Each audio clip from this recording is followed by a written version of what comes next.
What is up sa inyo mga kalapatids? Welcome back dito sa Prime Law Pigeon Racing mga kalapatids. So magbablog muna tayo today kasi nag-win tayo ng mga pang last batch natin na young bird, no? So tingnan natin sila, tapos may i-win tayo siguro ng 3 young bird today mga kalapatids. So samahan niyo ako today sa video na to.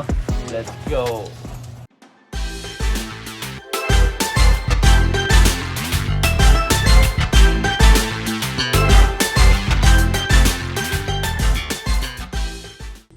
Yun mga kalapatids. So nandito na sa flyer section yung pang last batch o pang third batch na ituturuan natin. Ito mga umiyak pa to, mga ano lang siguro mga 30 to 45 days old itong mga ibon natin, yung mga young bird pa.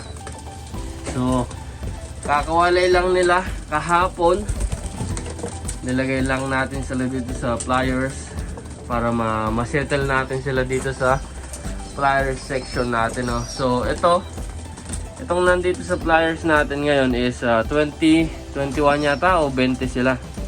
Lahat to nakamadaling mga kalapatids sila. So settle natin sila mga 1 week or 2 weeks dito, tsaka natin sila palabasin. Pero ito sila, oh. Diba? Halos magkakasing edad lang, which is yun ang gusto ko, magkakasing edad lang para madaling turuan. Tapos kapag palalabasin natin, magsama lang tayo dun sa pang second batch na young bird para pang guide nila. Alam nila kung saan dumadapo. Ayan, o. Ito yung isang palipad sa atin ni Mr. Kino Villaluz. Ayan, o. Ito yata yung isa. Itong itim na may puti. Saka yung isang blue checker, ayun. Ayun yata. Ito. So, yan yung isa niyang palibad sa atin. So ngayon, sinesettle natin sila. All day naka-open tong aviary nila dito. Ayun, para kita nila yung sa labas. Kaya lang umuulan, sinarado muna natin to. At pinatuka natin sila. So ngayon, ano na sila? Nakalimit na yung patukan nila para makikinig sila sa atin pagkapito. Ini-educate natin sila para malaman nila yung tunog kapag kakain na sila at kapag papapasukin na sa kulungan. Pero ito yung pagmumukha nila. Mga gutom to kasi first time nilang nakalimit ng patuka.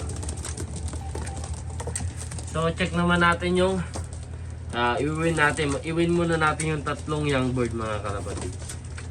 So kunin natin dito sa breeder natin yung 3 i-win natin kasi medyo malaki na sila.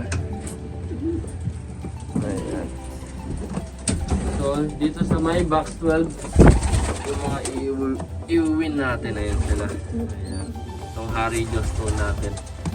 Harry Jostone Cannibal. Ayun, ang ganda ng mga itsura nila, oh. Diba? Mag-win lang tayo ng mga inakay na 3, tapos yung isa nandito naman, medyo mas malaki na. Ayan, o, diba? Itong isa hindi pa, pero ito ganito ko sila win-win. Ayan, yung pasara na yung pakpak nila. Dito naman, tingnan natin, ayan, o, pasara na. Ayan, kasi kapag ganyan makukulit na sila mga kalapatids, kaya winawalay natin sila. Ito lang muna ng 3. Tapos yung the rest pinapalaki pa natin. Ito yung mga panghuli natin na panghuli natin na i-win o panghuling young bird natin. Ayan sila. Ganyan yung mga tinurahan nila. Sakto lang ito sa edad. Yung mga nagcha-champion ko last year, mga Mayborn pa mga kalapatids. Ito 850. Mayborn yun.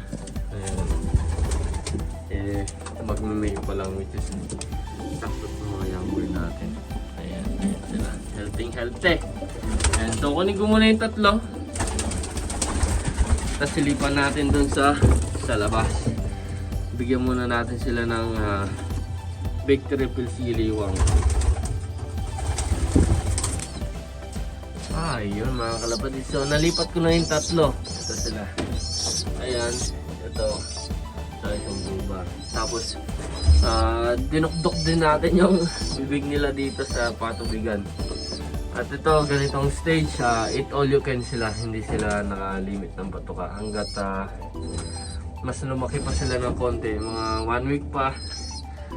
Itong mga to, lilipat na dun sa flyer section natin. Ayan. Ayun naman, mga anak to ni 763.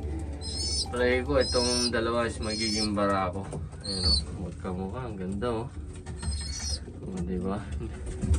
Ito, winin ko lang last week yata. Ayun, magkasing edad lang sila. Difference lang mga siguro mga 7 days, 1 week na ito. Ito kinuyog nung kinuyog nung foster parents, hindi natin napansin. Pero ayos naman siya, healthy. Ayun, lakas kumain yan. Ayun. Ayun, ayun, makikita nila dito. Pag yan nagutom, tutuka yan. So ano mga nakikita nila sa mga to, ito marunong tumukha at mga uminom. At gagayahin nila yan. Tumukha o. Diba? Tapos every night binibigyan natin sila ng Victory Gilio. Pang support lang sa health nila mga kalapalit. Ito mga may puti, mga ito, best Kittle Porsche, cross ng Kittle Wolverine.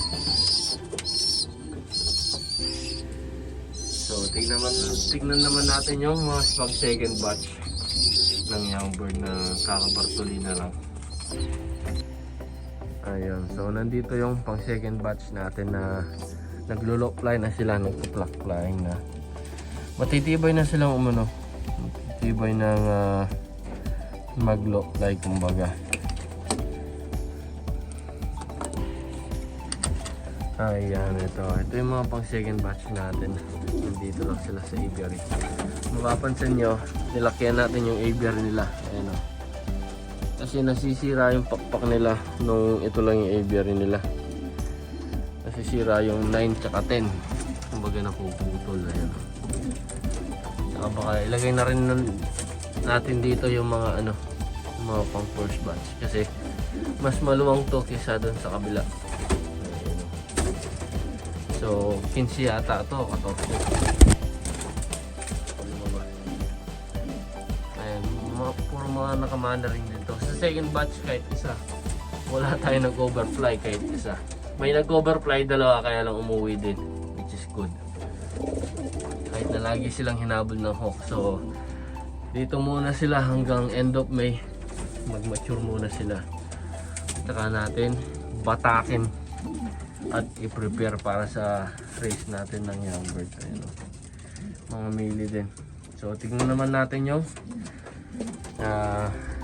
first batch. So nandyan yung mga natin pang second batch.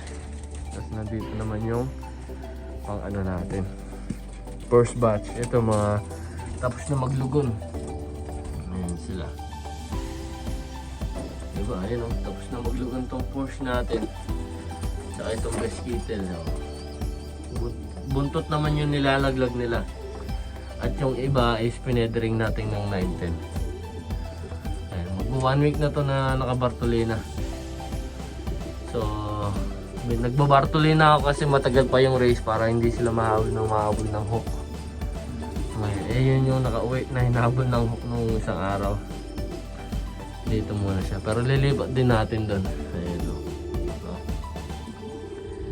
Ayun sila, dami natin young bird. Ayan. So ito yung flyer section natin. Ayan. Ito yung dream loft natin. Ayan. Pininturahan natin kahapon. May varnish na dito yung mga pintuan nila, yung mga cover ng pintuan. Nilagyan ko ng cover kasi pag gabi may pumupuntang pusa dito. So pag may ganyan at least may privacy sila. Hindi sila nabubulabog. Kumbaga secure sila. Ayan. Balikan natin itong kakawin lang. Ayan. So ilan to ngayon? 10 ba?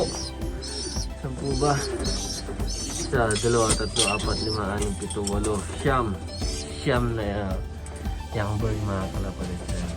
So mga in 2 weeks siguro, kaya in 10 days, ililipat na natin doon sa may Flyers para ma-settle na sila. Ayun o. Ayun mga kalapatid, so hanggang doon lang yung video natin. No? So kung nagustuhan mo itong video, i-like mo, i-share mo, subscribe mo dito sa Prime Love Pigeon Racing mga kalapatid. No? So yun lang mga kalapatid. So Prime Love here from Edmonton, Alberta, Canada. Ipalot! Representing Philippines. Ingat sa inyo mga kalapatid. Happy flying sa inyo lahat. Pabush!